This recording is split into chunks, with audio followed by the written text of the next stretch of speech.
He then put Alan's feet over his shoulders and then pushed his tings inside of Alan and then started to clap Alan's cheeks. Alan was jailed for a very short sentence of just 2 weeks in prison. He was an only child born into an upper middle class family who loved and adored him. His parents gave him whatever he wanted and spoiled him rotten. The major problem with raising your children this way is the fact that some children will grow up and not respect or value anything that is given to them, which is what happened to Alan. Anything his parents brought him never lasted long at all. If he broke anything, his parents wouldn't even tell him off. They would just go out and buy him a new one the next day, so he wasn't even bothered about breaking anything at all. When Alan was younger and used to go to high school, his school shoes would only last him about a month or so before his parents would then have to buy him new shoes again because he would totally destroy his old ones. Last Christmas his parents brought him a brand new 100-inch TV along with the latest game system. After playing the game system for only 1 hour, in a violent rage Alan threw the control pad at the TV, breaking the screen, and if you're wondering why he did this, you're going to laugh. He did this because he lost an online match on the new shooting game his parents brought him on his new game system. In a violent rage he then threw the game's console out of the window, which then smashed outside on the ground, breaking into pieces. His parents were flabbergasted by what he did, but instead of just telling him off and punishing him for his actions, they just offered to buy him a new TV along with a new game system when the shops were open again. This upbringing became a massive problem outside of the home, because if his own parents couldn't even tell him off, he was never going to listen to anyone else. Alan basically did what Alan wanted and didn't listen to anyone, not even the law. Not obeying the law ultimately led to Alan getting arrested, which also landed him in court, but this still didn't stop Alan from goofing around or taking life seriously. Throughout his entire court case, all Alan did was laugh and mock everything the judge was saying. Because he got arrested for a petty crime which usually only carries a small fine, he just laughed and joked in the courtroom as though nothing mattered. Alan didn't realize the crime he committed also has a maximum sentence as well. The judge continued to ask Alan to respect him in the courtroom by being quiet, but Alan ignored the judge's demands and continued to just laugh and mess around. The judge then asked Alan to stop one last time, but this was still met with no success. Now the judge was angry. He was real angry. The judge now wanted revenge, so he started to smile while saying to Alan, "After reading your case in full, I was just going to give you a small fine, but since you are not sorry for what you have done and want to be a macho man, I'm going to sentence you to 2 weeks in prison." Once Alan heard the word prison, his whole world stopped and instant fear immediately came upon him because things suddenly just got real. Alan then looked at his legal team in shock while saying, "Prison? I didn't know I could be sent to prison. I thought the maximum sentence was just a simple fine which I would get my parents to pay. I didn't know I could actually be sent to prison for this offense." Alan's legal team then told him a fine was the minimum sentence but prison was the maximum sentence. Alan immediately looked at the judge and broke down crying while begging for forgiveness. The judge's smile now got even wider while he rubbed his hands together because he knew what was going to happen to a posh rich boy like Alan if he ever went to prison. But the funny part about this whole thing was that Alan also knew this too. After continuing to beg the judge for forgiveness with no success, Alan took one last attempt, pleading with the judge, saying, "Please judge, just give me one last chance and I'll change. Please, just one last chance." The judge looked at him and laughed while saying, "Guards, take him away." Alan shouted, "Mom, help me," as the guards grabbed him and handcuffed him. Alan's mum broke down in tears while his dad hugged and comforted her. They both knew that there was nothing they could do to save him. Alan screamed and cried as he was escorted out of the courtroom by the guards. For the first time in Alan's life, life suddenly got real. What was yet to come was going to be the biggest and most valuable lesson of Alan's life. A lesson he will remember forever. Once Alan was in the prison van, the entire trip took around 5 hours to get to the prison. The judge purposely put a word in for Alan to be sent to the worst prison in the country, which was furthest away from his home. This way he would have minimal physical contact with his loved ones while also being around lifers in the prison, which will only make his prison experience even worse. The judge wasn't messing around or playing any games when he wanted Alan to be punished. He wanted Alan's prison experience to be as hard as possible. He wanted Alan to feel real pain. Alan, along with a few other inmates, were then loaded into the prison truck. All of the other prisoners got sent to local prisons, so their journey was relatively short. Alan was the last to be dropped off because his journey was so far away. The prison driver laughed as he said to Alan, "You must have really upset the judge to be shipped out to a prison 5 hours away." Alan just held his head in his hands and broke down in tears, crying as he thought to himself, "What have I done? I can't believe I'm going to prison." After 5 hours had passed, Alan finally got to the prison. He was so scared because he had never actually seen a prison in real life before. The only time he saw anything to do with a prison was while he was watching a movie.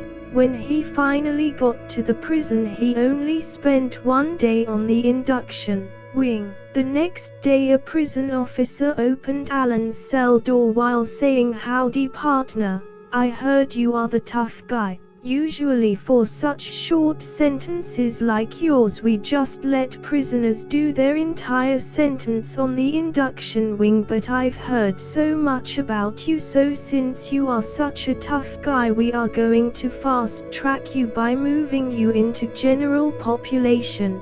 You will be moved onto a wing with all the lifers and serious high-profile prisoners." Alan immediately got up and said, "Officer, I would just like to stay on the induction wing because it's nice and quiet. It's very peaceful, so this is the best wing for a guy like me." The officer smiled and laughed while saying, "A tough guy like you doesn't belong on the induction wing. A tough guy like you can't just go to prison and do his entire sentence on an easy induction wing. You need to experience what prison is really like." Alan replied, saying, "I'm not a tough guy, officer." The officer then said, "Of course you are a tough guy. I know all about you. The court officers told me all about you. They told me how you laughed in the judge's face and mocked him the entire time while you were in the courtroom. Doing something like that takes a lot of courage. What you did in that courtroom was gangster, so since you want to be a gangster, we are sending you to the worst wing in the prison. We are sending you to the gladiator's wing." This wing is full of the most hardest ruthless criminals, so it's the perfect place for a guy like you. Besides, if you're not really a gangster, this will be the perfect place to learn your lesson. If we just keep you on the induction wing, how will you ever learn anything? Because the induction wing is nice and cozy, which gives you a false perception of what prison life is really like. If you stay any longer on the induction wing, you will just think prison is a joke, and before you know it, you will be right back here again before we can blink. So you need to experience what prison is really like. So the best place to experience this is on the gladiator's wing. The prison officer now had a smile on his face and was so excited that Alan was moving on to the gladiator's wing. While looking at the prison officer, Alan noticed something different about his smile. He noticed the officer wasn't just smiling because he was feeling happy that day. He was smiling because he knew what was going to happen to Alan once he stepped foot onto the gladiator's wing. The officer seemed to be enjoying every moment of this as he watched the instant fear appear on Alan's face after he told him he was moving on to the gladiator's wing. Alan didn't have a clue how to fight and protect himself. In fact, he had never actually had a real fight in his life. The closest thing he had to a fight was shouting at his mom because she forgot to pay his phone bill on time. With no one to turn to and nowhere to run, Alan just packed his bags and got ready to move on to the gladiator's wing. As he was packing, he told himself the gladiator's wing can't be as bad as they say. Maybe the men on the wing are friendly. He started to convince himself of this while packing his bags, so by the time the guard came back, he actually started to believe his delusional thinking. The prison officer then said, "Nice. You are all packed and ready to go. So let's go." The gladiator's wing was a 20-minute walk across the prison, but while walking with the guard, Alan started to notice something strange. Every time he would walk past other prisoners, they would blow kisses at him while smiling. Everyone seemed to be so happy to see him, so Alan thought to himself, maybe the gladiator's wing really isn't that bad after all. He continued to think this way until this happened. Once they got to the gladiator's wing, all the inmates were out of their cells. He arrived on the wing during social activities, so Alan could see everyone and everyone could see him. As soon as the inmates saw him, the entire wing went wild. Inmates were yelling with excitement. Everyone was so happy to see him. It's like they all won the lottery. Alan was confused because he had never had this much attention before. No one was ever this excited to see him. It was like he was a celebrity and all the inmates were his fans. Alan continued to walk with the prison officer to his new cell. Once they got there, Alan walked in and could see he had a cell with 2 bunk beds. The best part about this cell was the fact that he didn't have to share the cell with anyone else. While Alan and the guards were in the cell, about 40 inmates rushed over to the cell and waited outside. They were all looking at Alan, waiting for the guard to leave the cell. They were all roasting and all had massive smiles on their faces. Inmates were pushing each other just to get a look at the new guy on the wing. The prison officer then looked at all the inmates waiting outside and then looked at Alan. He then started smiling while asking Alan, "Do you want to go and talk to the new inmates waiting outside your cell? I think they all want to get acquainted with you. I think they all want to be your friend, so go and talk to them." Alan looked at the guys waiting outside his cell with smiles on their faces and told the prison officer, "You are right. This is really rude of me not to introduce myself to my new fellow colleagues." The prison officer then walked out the cell and walked off, leaving Alan in the cell all by himself. Alan now started to walk towards the men to greet them, but when he was just about to step outside the cell door, he overheard one of the inmates saying, "I'm going to have fun turning him out," and that's when it dawned on him. He then realized these inmates are not here to be his friends. These inmates are here to turn him out, so Alan immediately slammed his cell door shut, which stopped any of the inmates from getting inside the cell. This made all of the inmates waiting outside angry. The funny part about it all was the fact that they didn't even see it coming, as they were not even expecting Alan to realize what was actually going on. Once the door was shut, a sudden loud sound of the word "no" echoed across the entire wing. The inmates immediately started banging on Alan's door in a violent rage. One of the inmates lifted up the door flap to look in the cell. Alan could now see a few of the inmates looking at him. He could see the anger on their faces as they continued to bang his door. He knew if the door opened, that would be it, and they would all run in his cell and get him. The loud sounds of disappointment from the inmates outside echoed throughout the wing until the door flap closed and all the noise suddenly stopped. The entire wing was now quiet, and Alan was standing in the middle of his cell staring at the door while thinking to himself, "What happened? Why is the wing now so silent?" He thought to himself, "Where did everybody go?" The door flap suddenly opened again, but a new face appeared. Alan could now see a large dark face with bloodshot eyes looking straight at him. The man looking at him had this evil, sinister look on his face as he looked straight into Alan's eyes. He then asked Alan, "Do you know what my name is?" Alan then replied saying, "No, sir." The man then replied saying, "My name is Purple."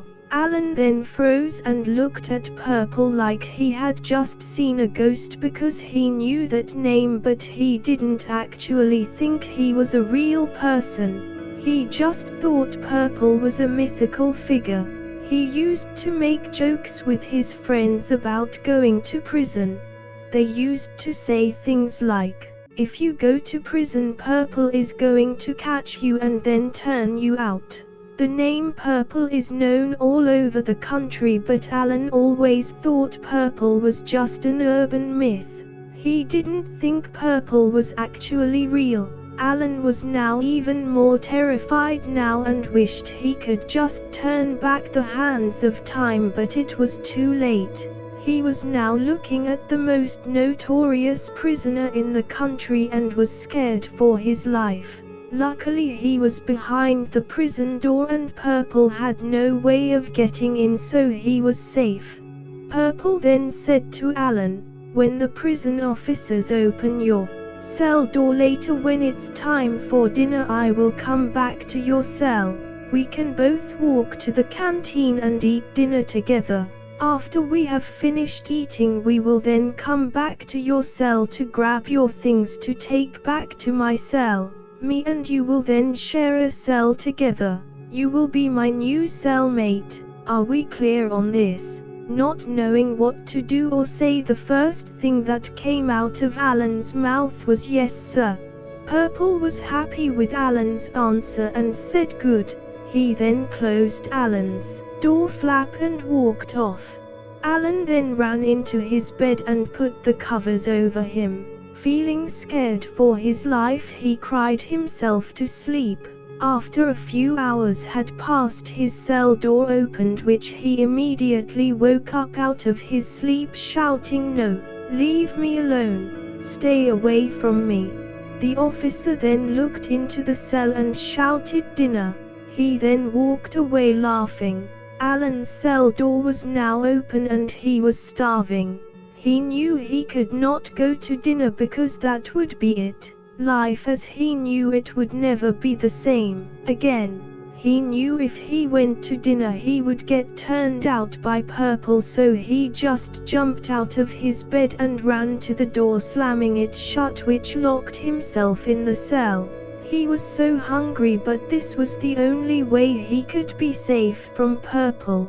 Moments later Alan's door flap opened and it was Purple again. He was angry, real angry.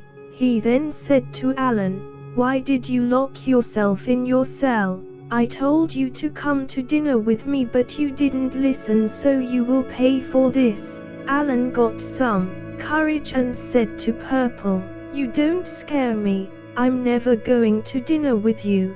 I know what you are and I know what you will do to me if me and you were ever alone in a cell together, so I will never share a cell with you. I have a very short prison sentence of only 2 weeks, so just leave me alone. Leave me to do my time in peace. I don't want any trouble and I definitely don't want to get turned out in prison, so just go away and leave me alone." Purple's rage grew even more now as he said to Alan, "Woman, you will listen to me, and when I catch you, you will spread your legs for me. Because all of the trouble you have given me, I'm not going to go easy on you when I catch you and clap your cheeks. I'll be back tomorrow to catch you when the guard opens your cell door again." Alan then ran back to his bed and put the covers over him to hide from Purple. He was just so scared and didn't have a clue what to do. A few more hours had now passed and Alan's stomach was rumbling incredibly loud. With no food, Alan was not sure how much longer he could last, but then he looked over and saw the sink. Bingo! At least he could drink the tap water from the sink to quench his thirst. When Alan walked over to the sink, he could see green dirty lime scale all over the taps. It was disgusting.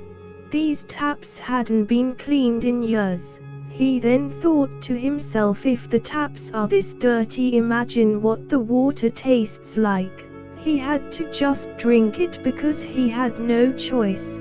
There was just nothing else in his cell which he could eat or drink. He then turned on the tap and brown water came out of it. After a while the water turned green. It was disgusting, but he had no choice but to just drink it. He had two choices. Either he drinks the green dirty tap water or he drinks the water in the toilet. The tap water looked like the best option. When he finally drank the dirty green tap water, it was disgusting. The water tasted like liquid metal. After drinking the dirty tap water, he pressed the emergency button on his cell to call a prison officer over. He didn't know what else to do, so his only option was to report the incident to the officer in the hopes that Purple will be punished for what he tried to do to him. 2 minutes later, Alan's door flap opened and it was a prison officer.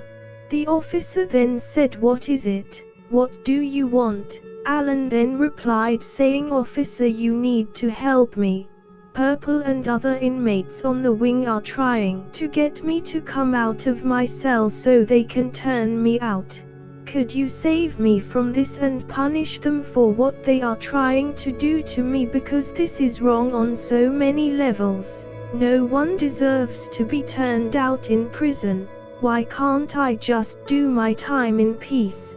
The officer then laughed and said, "This is prison, so getting turned out is part of the prison experience for some prisoners. This is perfectly normal.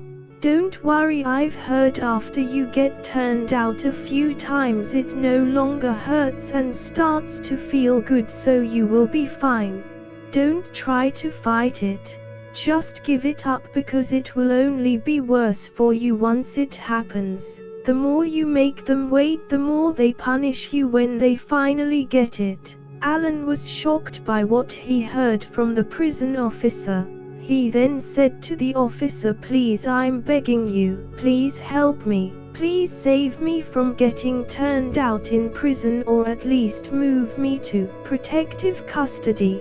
The officer then started smiling while saying, "What's in it for me? Why should I put my life on the line just to save a woman like you from getting turned out in prison? But since I am a nice person, I will save you." Alan now felt relieved and was now happy the officer had a change of heart. The officer then said to Alan, "I will save you from these bad guys, but I'm going to have to be compensated for my work. You are going to have to give up your cheeks to me." Alan was now even more shocked by what the officer just said to him.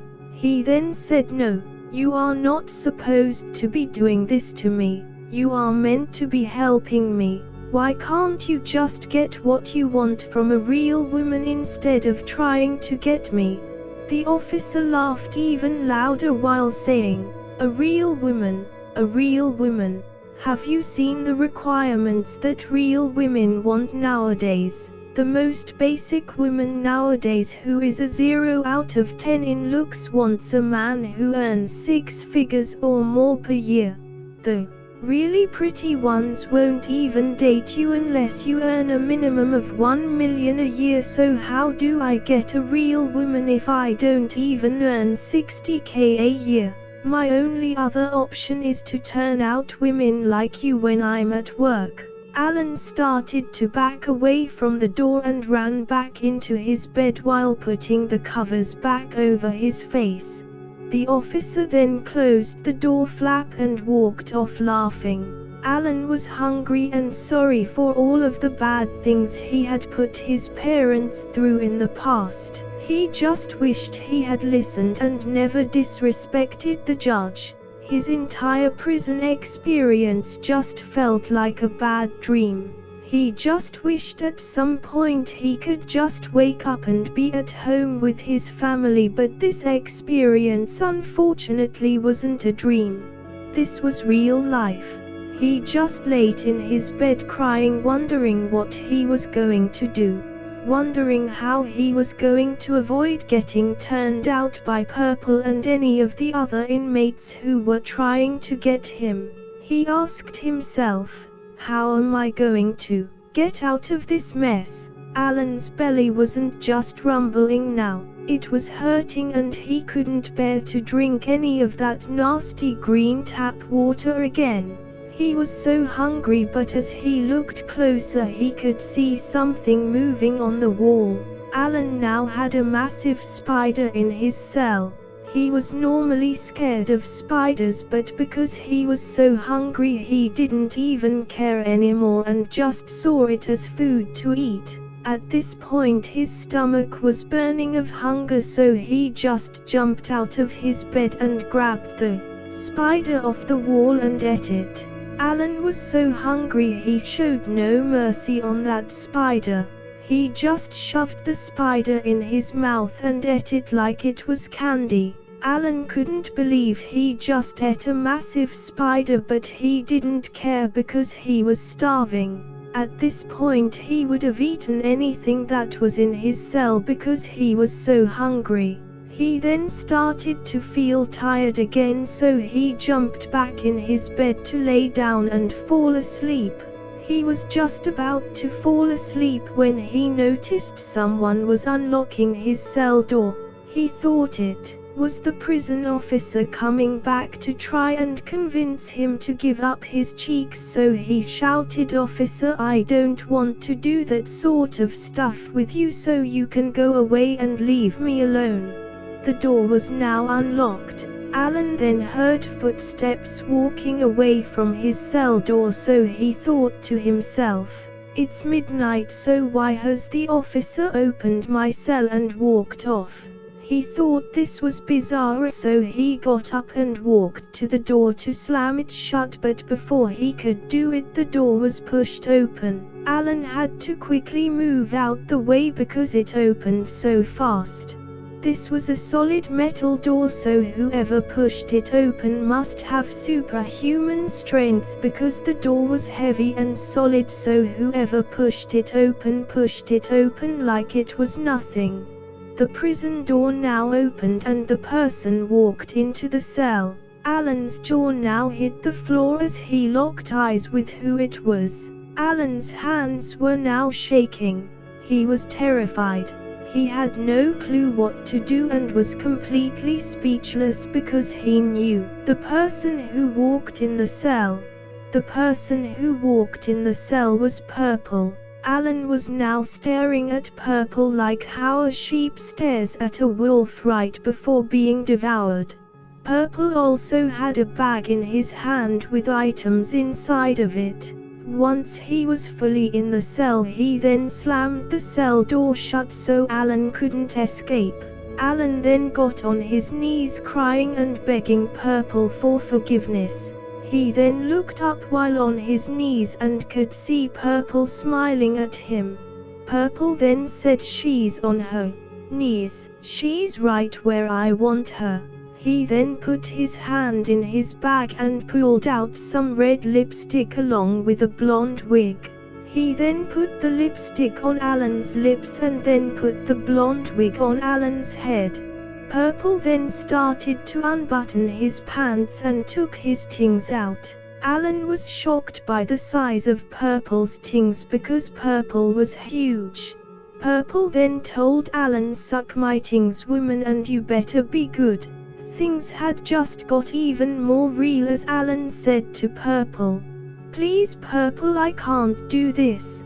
This is not right. We shouldn't be doing this." Purple then got angry and grabbed Alan by both of his arms and picked him up off the floor, raising him up in the air until his back touched the ceiling. He then started squeezing Alan's muscles while Alan was in the air. Purple's hands were like vice grips on Alan's arms as he squeezed the life out of him. Alan shouted, "Purple, stop. You are hurting me. Please stop." Alan's arms now started to feel numb and went purple as Purple continued to squeeze the life out of him. Purple was at least 7 feet tall, so Alan was high up in the air as he could no longer feel his arms. Purple then said to Alan, "Are you going to give it up? Yes or no?" Alan could no longer take the pain, so he shouted, Okay, it's yours. I'll give it up. Please just let go of me." Purple then threw Alan like a rag doll into the cell door, which Alan then fell on the floor, injuring his arms and legs. Alan was now so wounded he couldn't even pick himself up off the floor. He just laid on the floor in pain. His arms were still numb from Purple squeezing them so hard, and his legs were hurting from the fall. He was still so hungry from not eating a decent meal, as the spider was not enough to fill him up, so he was weak with no energy. Purple then ripped off his clothes and then picked him up and threw him onto the bed. At this point Alan knew there was nothing he could do to defend himself because his arms were still numb, so he couldn't lift them, and his legs were in pain from the fall, so he just accepted defeat. Purple then got on the bed and put Alan on his back. He then put Alan's feet over his shoulders and then pushed his tings inside of Alan and then started to clap Alan's cheeks. Helpless and defeated, Alan just laid on his back crying in pain while Purple banged his cheeks out. Purple was so happy because it just felt so good. As he was clapping Alan's cheeks, he shouted things like "Take it, white boy, take it," and also things like "You are my new girlfriend, you are my wife." Purple was in heaven as he clapped Alan's cheeks for hours. He then took his tings out of Alan and opened Alan's mouth wide open and finished off by spraying his warm cream pie all inside of Alan's mouth and all over his face. Alan's entire face was filled with warm cream pie. He then got up and walked over to the sink to spit the cream pie out of his mouth and also clean the load off of his face, but before he could spit the cream pie out of his mouth, Purple stopped him and said, "What are you doing, woman? You are going to drink my load." Alan, not wanting to upset Purple, just swallowed the entire load while also scooping as much of the load off his face as he could before eating it. Alan could not believe he was being forced to eat cream pie, but he had to do it. He then walked back to his bed to sleep, but Purple said, "Where are you going, woman? I'm not finished with you yet. That was a starter. I need some more of your sweet cheeks." Alan was hurting and didn't want to do it again, so he said, "Purple, please, can we finish this off tomorrow, because it's really late and I'm really tired now. I'm also sore. I'm hurting really bad." Purple now got angry and slapped Alan. The slap was so hard that Alan fell to the ground. Alan looked up at Purple and could see double. The slap was so hard that his vision and hearing went fuzzy. Purple then picked him up and threw him back on the bed. He then bent him over and pushed his tings all the way inside of Alan. Purple then started clapping Alan's cheeks again while saying to Alan, "Woman, you ain't going to deny me your sweet cheeks. I'll take your cheeks whenever I want them and not when you tell me when I can have them." Alan was still dazed by the slap as he lay on his belly wounded while Purple continued to clap his cheeks.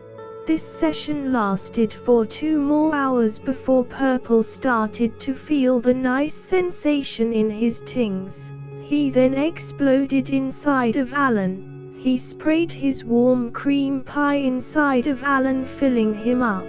Purple clapped Alan's cheeks for so long that when he was finished, it was now the early hours of the morning and it was daylight outside.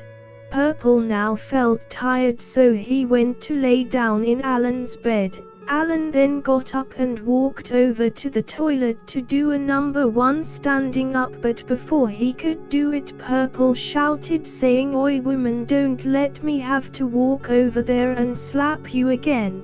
You are a woman of the wing, so you pee sitting down." Not wanting to get turned out again, Alan instantly listened to Purple and sat down on the toilet seat to take a pee. As he was doing a number 1 sitting down, he could feel Purple's cream pie dripping out of his cheeks. As he sat down on the toilet seat, tears fell from his eyes. He thought to himself, "I shouldn't be in prison. I come from a good family. I shouldn't be here getting my back blown out by this booty-craving monster." As he sat on the toilet seat crying with more cream pie dripping out of him, Purple shouted at him saying, "Oi, hurry up and get into this bed with me, woman." Alan, not wanting to upset Purple, just got up and flushed the toilet and then washed his hands. He then walked over to the bed where he could see Purple laying under the covers with a sinister look on his face. As he continued to walk over, Purple lifted the covers with a massive smile on his face saying, "Get in, woman." Alan got into the bed and Purple put his arms around him. Purple's arms were huge and even bigger than Alan's legs. As Purple cuddled Alan before falling asleep, Alan just laid there with Purple's arm around him, unable to move, thinking to himself, "I can't believe I just got turned out in prison.